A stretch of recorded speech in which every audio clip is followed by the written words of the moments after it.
Hadirin, Robert Lucas pernah berkata, begitu seseorang mulai berfikir tentang ekonomi, hampir tidak mungkin baginya untuk memikirkan hal lain.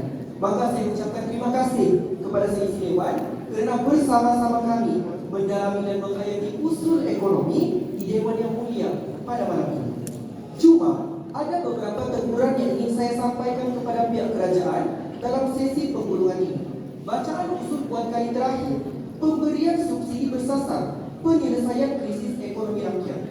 Suka untuk saya terangkan semula apa status quo perdebatan yang perlu untuk kita pahami yang tertinggal sepi oleh pihak di seberang sana. Begini, keadaan negara pada hari ini berdepan tekanan keuangan untuk membayar hutang negara yang tinggi.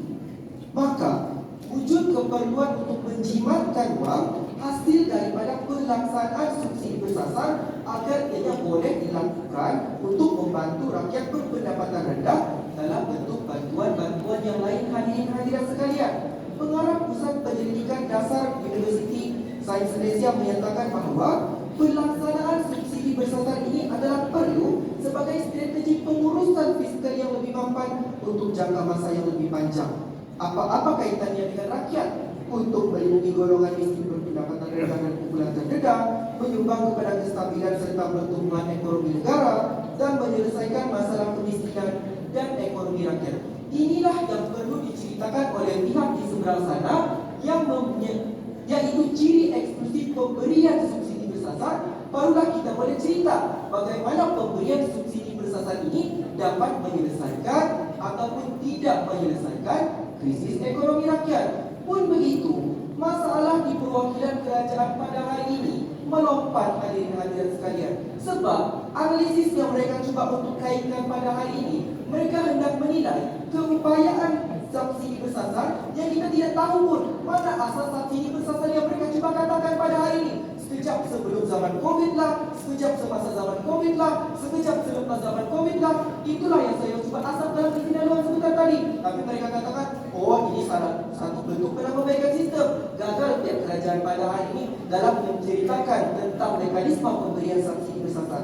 Dan juga 3 kayu ukur yang mereka jelaskan pada hari ini. Pertama, meningkatkan kuasa beli di depan buruh. Kedua, memperkasakan ekonomi perusahaan mikro kecil dan sederhana. Dan yang ketiga, mengangkat sistem pendidikan. Dan juga apa yang mereka cuba untuk capai untuk menyelesaikan krisis ekonomi rakyat. Tapi lain pula krisis ekonomi rakyat yang mereka cuba selesaikan. Pertama, pengangguran. Kedua, pendapatan isi rumah. Dan yang ketiga, kos sara hidup rakyat. 3 kayu ukur dan 3 perkara yang mereka cuba capai di akhir perdebatan tidak pun dapat tercapai. Sebab kes yang mereka cuba untuk gagaskan dalam usul perdebatan bercapai-capai dan kita tidak tahu pun apa yang mereka cuba capai dalam matlamat akhir perdebatan, hadirin hadirat sekalian. Sebab itu, di meja perwakilan pembangkang, kami lebih murni. Sebab kami menilai pada hari ini pemberian subsidi bersasar ini, apa keupayaan sedia ada negara dalam pelaksanaan subsidi bersasar ini? Adakah pada hari ini subsidi bersasar ini sedia untuk diberikan? Dan jika tidak bersedia, apa mekanisme yang lebih segera? Kita ada tabung endowment dengan isi keluarga yang berkuang, mekanisme yang lebih segera. Itulah keadaan yang adalah penyelesaian kepada krisis ekonomi rakyat, krisis yang melibatkan makanan, pendidikan dan sebagainya. Itulah yang perlu untuk kita pahami dalam dewan perdebatan.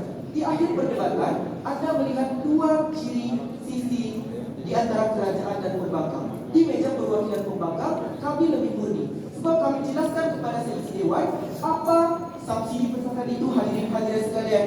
Dan di pihak seberang sana, mereka cuba lari daripada membincangkan kehendak usul perdebatan. Mohon usul untuk dibangkang dewan. Assalamualaikum.